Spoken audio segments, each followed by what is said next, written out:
Hello, you guys, and welcome to Minutes of Inspiration with Flandra. Happy Saturday. How's it going today? I hope that all is well for everyone. I am a little bit under the weather. I have a sore throat, earache, but it's getting better. And even though I am not 100% today, I still wanted to come on and bring you guys today's episode. So I don't plan on being on long, possibly a 10 minutes, but I still wanted to show up. So this week we are going to be going through a book review, and this is Enjoy. That is the author. And I have read several of Enjoy's books if you have been following along with me. This is a different series. This is book one of the Always Diva series, and it is a Christian book, and it is titled I Ain't Me No More. I Ain't Me No More. And it's again book one of the Always Diva series by Enjoy. So Enjoy writes a lot of Christian fiction, and it is urban Christian fiction, and it's a lot of stories that we actually live through today, a lot of situations and circumstances that we go through as a people today. And she brings a faith-based Christian spin on a lot of topics. So that is her writing. I have read several of her books. Again, if you have been watching my channel for some time, I have talked about several of her books. This one is a three-book series, and I have read book one. Book one was very heavy. It was very, very heavy. It was a lot of domestic violence, and it was heavy. It took me a minute to get through this book. And because of that, I am not like super excited about reading book two and three, but I will read them because I want to know everything about the series. I do not like to DNF a book. If I start the book, I really like to finish it, even if I have to go from physical book to audiobook. I just like to know the end of the story. Unless it's just something that is just like too much. This was hard for me to read. It really was. So I'm going to read a little bit of the back of the book to you guys, and you can decide if it's something that you want to pick up. Again, I love the author, but this one was a little bit hard for me to read. So out of one to five, I'll give this like a three, only because it was just so much trauma, and a lot of the trauma is just it's just a lot. Like I at this season of my life, I don't really like to read a lot of stories that are really trauma filled. So this had a lot of trauma, a lot of again domestic violence, a lot of pain, and it started very young for Helen. So I'm gonna read the back of the book, and then we will get into some of the questions um, about the book. So it reads Helen wasn't just born the devious vixen of New Day Temple of Faith. There has to be something rooted deep within her to make her feed off of the pain she inflicts on other people. Perhaps it is her own pain that she has suppressed for so many years. It's an unimaginable pain that creates an internal prison in which her mind is the only captive. Whatever the cause, once the demons within her break free, those around her better beware. Helen feels no shame about the fact that she hasn't been saved. Will the divas of the New Day Temple of Faith think Helen is worth saving? More importantly, can God save Helen from not only her evil past, but from herself? Again, this story is about Helen, and it started out with Helen being like high school age. Um, I don't want to spoil a lot of it, but in high school, she ended up getting pregnant. She had a son by her high school sweetheart, and she went through a lot with her son's dad. A lot of the first part of the book is things that her and her son dad went through. Again, a lot of domestic violence. If that is a trigger for you, um, and you're sensitive to the topic, you may not want to read this book.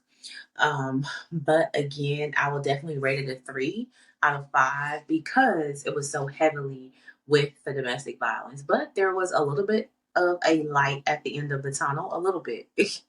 But yeah, it took more than half of the book with Helen going through so much with her child's father, and it was hard for me to read.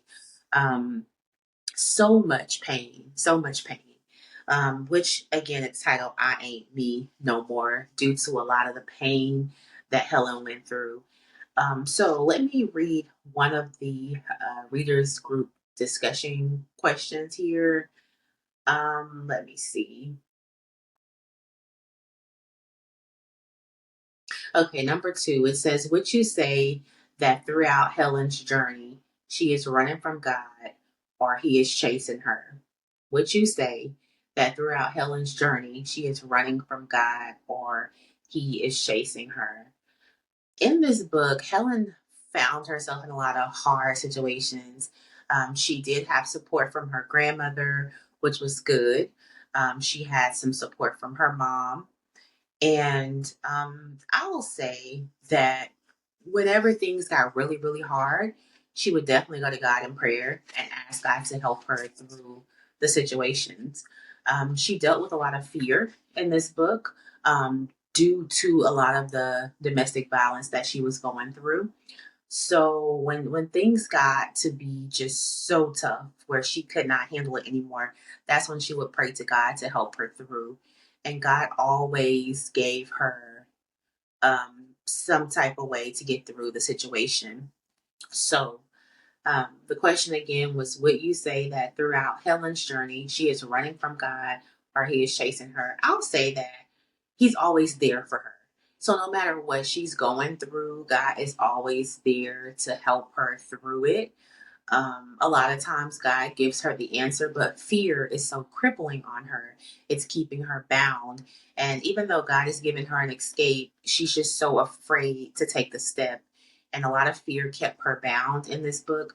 But once things got really, really bad, she was able to surrender and, go with the option that God gave her and was not concerned about the possibilities of what could happen to come against her because things were already against her. So she did hold on to the little bit of hope when prayers were answered for her at times, but it was after things had gotten really, really bad. And again, things really got bad for her.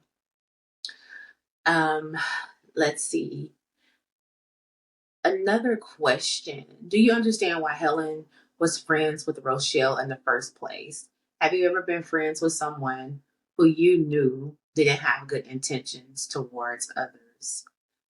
Uh, I think we've all been friends with other people who we knew didn't have good intentions towards others because we were believing at that time that, oh, they don't have good intentions towards that person, but they would never do that to us. And that's kind of what happened in this story. Helen was friends with someone that really wasn't good for her, but it was familiar. So she stayed friends with her. But at the end, it was kind of like a setup in a way.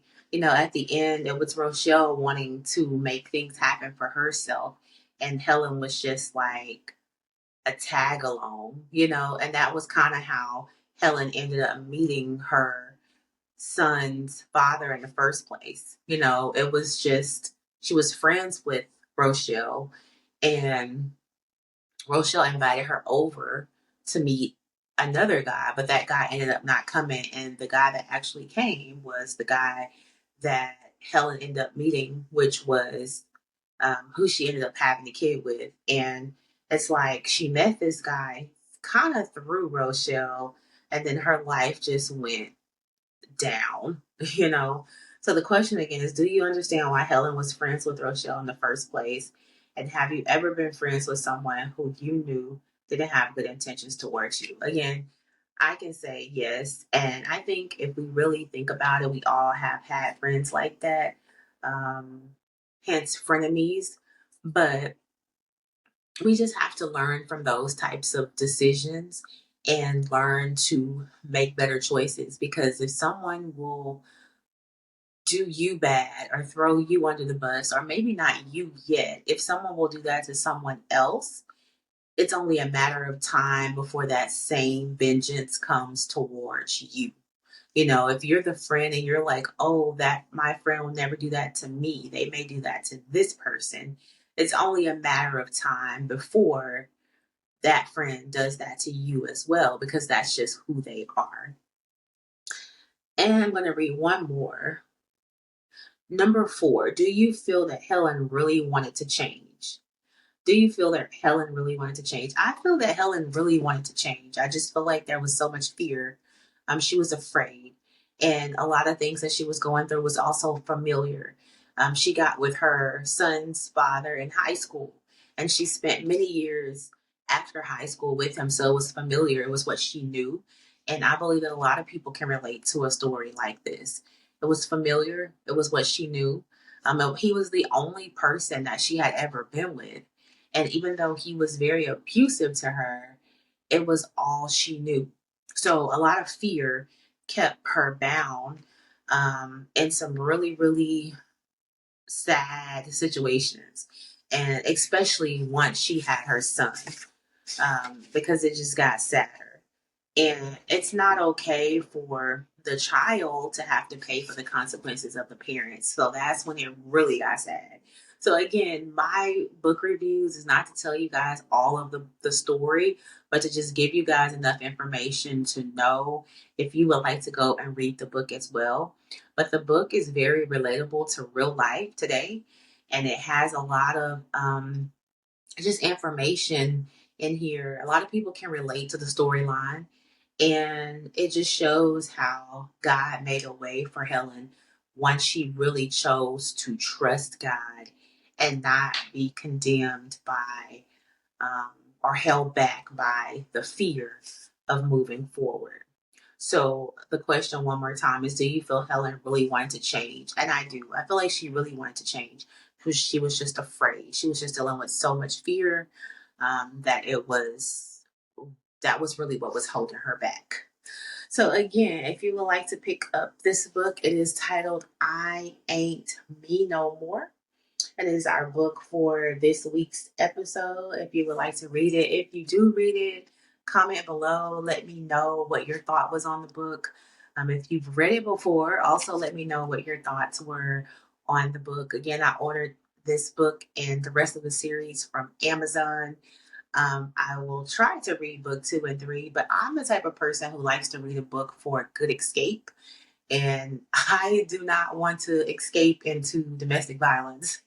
So, yeah, but all in all, it was a great book. I would definitely rate it a 3. And it was only because it was so much going on, so much DV, and it lasted so much of the book. But I believe that it has a good message. And that if anyone is going through that, I pray that you guys find a way out of that, that you get help, that you reach out to resources, um, that you don't stay in something that is not healthy for you, because it's really not good. It's not good mentally, physically, or spiritually. So again, the book is I Ain't Me No More by Enjoy. And whenever I read book 2 and 3, I will come on and bring those to you guys as well. If you have been following me, if you are a subscriber, I have been going live on TikTok as well as on here on the YouTube channel. The lives have been every Saturday. And I have been going through the book of Hebrews. Last Saturday was Hebrews chapter 1. And instead of doing Hebrews chapter 2 this week, I had not done a book review in a while. So I want to go ahead and bring this book to you guys today. And then next week, I will get back into the Bible study of Hebrews chapter 2. I have also added my book, Faith Walk to Healing, which is my devotional. I have added it to TikTok Shop. So you are able to order it on TikTok Shop now as well as Amazon. It is my 44-day devotional. It has journaling prompts and scriptures and just my faith walk journey to healing and freedom. So if you're needing that encouragement, you can click the link tree in my bio and you can order Faith Walk to Healing on Amazon or TikTok Shop now. So that is what I have for you guys today. I made it through. I really was going to wait until next Saturday to come on, but I wanted to go ahead and come on regardless. So I am here. So I do not have a scripture, but I will find one really quickly because I like to leave off with some type of words of encouragement. Okay, so I have one right here. It's Proverbs chapter 18, and it is verse 10. It says, "The name of the Lord is a strong tower. The righteous run to it and are safe." Again, that's Proverbs chapter 18, verse 10. The name of the Lord is a strong tower. The righteous run to it and are safe. The name of the Lord is a strong tower. The righteous run to it and are safe. If you are new, thank you for joining. I am Calandra with Minutes of Inspiration. If you like this type of episode, please like, share, comment, and subscribe. You can follow me wherever you choose to follow me at. Click the link tree in my bio. You can find out all things about me, all things about Minutes of Inspiration. If you would like to schedule a one-on-one, also click the link tree in my bio. You're able to do that as well. Bible study will be live. Sometimes recordings as well. And if you would like an in-depth study, you can also join Sister You Are Loved. It is outside of social media. It will be on Zoom, and it will be for individuals who would like to go deeper in a more small space. So if you would like to do that, you can also click the link tree in my bio and join Sister You Are Loved. So you guys pray for me. I hope I feel better. I pray that I don't get worse. I know there's a lot of things going on and going around, like the flu and other things. So I am going to rest my voice now, but I still want to show up for you guys because Saturday is the new schedule. It's every Saturday now for an episode. So not so much during the week, but every Saturday. But if you follow me on Facebook or Instagram, you'll be getting some of the shorts from the podcast if you are not watching the full video or listening to the full audio. So thank you guys so much for tuning in. As always, know that you are loved, you are valuable, and your life is worth living. God bless you. Have an amazing Saturday. Be blessed.